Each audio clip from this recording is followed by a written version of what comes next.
அப்ப பாருங்க, குரு தசையில குரு புத்தியில ரொம்ப நல்லா போயிருக்கும்.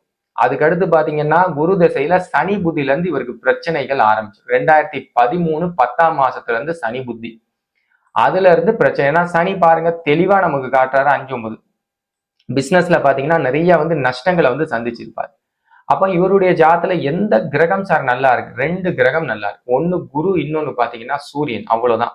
இந்த 2 கிரகம் மட்டும்தான் தொழில் சார்ந்த அமைப்புக்கு நல்லா இருக்கு. மற்ற கிரகங்கள் அப்படிங்கிறது அந்த அளவுக்கு சிறப்பு இல்லை. சரிங்களா? அப்ப சனி புத்தியிலே இவருக்கு பிரச்சனைகள், அதாவது தொழில்ல பிரச்சனைகள் ஆரம்பிச்சு. அதுக்கடுத்து பாருங்க புதன் புத்தி. புதனும் பாத்தீங்கன்னா 5ஆம் பாவத்தை தான் 2-5 காமிக்கிறாரு. பெரிய லெவல்ல இந்த இடத்துலயும் லாபம் அப்படிங்கிறது கிடைச்சிருக்காது.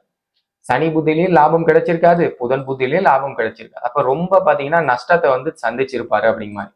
அதுக்கு அடுத்த புத்தி பாருங்க கேது புத்தி. கேது 5ஆம் பாவத்துக்கே புத்திநாதனா வர்றாரு. 1, 3, 5 இயக்குறாரு. அதாவது இந்த 10ஆம் பாவத்துக்கு 5 அப்படிங்கிறது 8ஆம் வீடா போயிருது. ஆக்சுவலா 9, 5, அதாவது 5, 9 அப்படிங்கிறது 8, 12ஆம் பாவகமா போயிருது. அதனால இந்த 5ஆம் பாவம் இயங்குச்சு அப்படின்னா 5, 9 இயங்குச்சு அப்படின்னா 10ஆம் பாவத்தினுடைய வேலைகள் தடைபற்றும்.